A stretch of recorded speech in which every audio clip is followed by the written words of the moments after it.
لبوابة الأطلس وصلت التساقطات الثلجية متباينة في توزيعها وكثافتها. كساء أبيض منح المنطقة جاذبية وتميزا خاصا. كمية الثلوج هاته استقبلتها ساكنة المنطقة بارتياح كبير.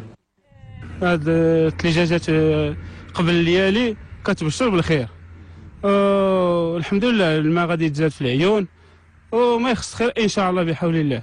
هاد العام راه بحال العامات ديال بكري، ان شاء الله راه ما يخص خير في الماء والزرع، والربيع ان شاء الله غادي يكون ويخلفوا الناس داك الشيء اللي ضاع لهم.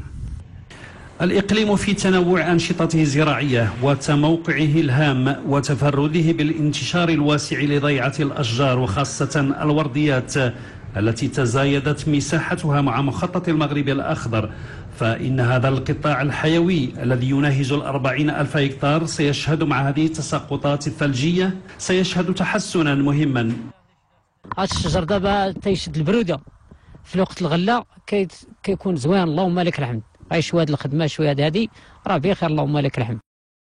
فهاديك الوقيته عاوتاني ديال مارس ابريل كيلقى عاوتاني القوه ديال هاد البرد هادي، حتى هو راه كيكون فيه واحد القوه كتستافد منه الشجره، وباش كيكون الثمر ديالها مزيان وحلوه في هاديك الوقيته ديال الثمر ديالها تيكون الثمر ديالها حلو.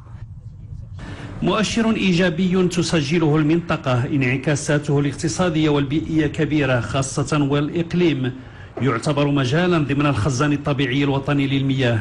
تساقطات ثلجية في هذه الفترة من السنة الفلاحية